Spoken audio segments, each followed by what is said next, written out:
Hello all, welcome back to snack and meal. இன்றைக்கான recipe வெயில் சீசனில் கிடைக்கிற பலாப்பழத்தை வச்சு யம்மியாக ஈஸியாக ஒரு பலாப்பழ கேசரி தான். இந்த ரெசிபிக்கு நான் 10 பெரிய சைஸில் இருக்கிற பலாசொலி எடுத்திருக்கேன். அதோட விதை எல்லாத்தையும் நீக்கிட்டு குட்டி குட்டி பீசஸாக கட் பண்ணிக்கோங்க. சின்ன சைஸான பலாசொலியாக இருந்தால் ஒரு 12 பழம் எடுத்துக்கோங்க. இது எல்லாத்தையும் நல்லா பொடியாக கட் பண்ணி மிக்சர் ஜாரில் ஆட் பண்ணி ஃபைன் பேஸ்ட்டாக ஸ்மூத்தாக அரைச்சி எடுத்துக்கோங்க.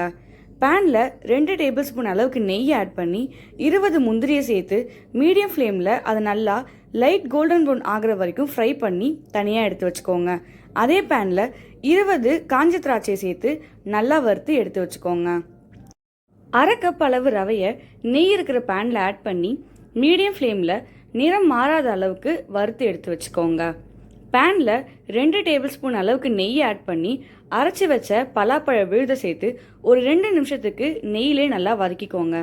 2 பலாசொலையை குட்டி குட்டியாக கட் பண்ணி சேர்த்துக்கோங்க. ஒரு 3 நிமிஷத்துக்கு அதை நல்லா வதக்கி விட்டு அதில் 2 கப் அளவு தண்ணி சேர்த்துக்கோங்க. நல்லா மிக்ஸ் பண்ணி விட்டு 2 ஏலக்காவை இடித்து சேர்த்துக்கோங்க.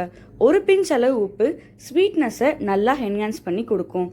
கொதி வரும்போது வறுத்து வச்ச ரவையை சேர்த்து கை விடாமல் நல்லா கிளறிக்கோங்க, இல்லைன்னா கட்டி சேர்ந்துடும். நல்லா கிளறி விட்டு 1 ஸ்பூன் அளவுக்கு நெய் ஆட் பண்ணி மிக்ஸ் பண்ணிக்கோங்க. ரவையை நல்லா மீடியம் ஃப்ளேமில் ஒரு 5 நிமிஷத்துக்கு கிளறி விட்டு குக் பண்ணுங்க. கையில் தண்ணி நனைச்சி ரவையை தொட்டு பாருங்க, ஒட்டாமல் வந்தால் ரவை வெந்துருச்சுன்னு அர்த்தம். 3/4 கப் அளவு சர்க்கரை சேர்த்து நல்லா மிக்ஸ் பண்ணி விடுங்க. சர்க்கரை நல்லா மெல்ட் ஆகி இலகி வரும்போது 1 டேபிள் ஸ்பூன் அளவுக்கு நெய் ஆட் பண்ணி நல்லா மிக்ஸ் பண்ணி விடுங்க. இந்த ஸ்டேஜில் வறுத்து வச்ச முந்திரி திராட்சையை சேர்த்து நல்லா மிக்ஸ் பண்ணிக்கோங்க. மீடியம் ஃப்ளேமில் கிளறி விட்டு குக் பண்ணுங்க. 2 டேபிள் ஸ்பூன் அளவுக்கு நெய் ஆட் பண்ணி ரொம்பவும் கெட்டியாகாத அளவுக்கு இந்த பதத்துக்கு வர வரைக்கும் குக் பண்ணி இறக்கிடுங்க.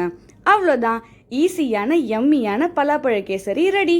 இந்த ரெசிபி எப்படி இருக்குன்னு ட்ரை பண்ணி பார்த்துட்டு கமெண்ட்டில் சொல்லுங்கள்.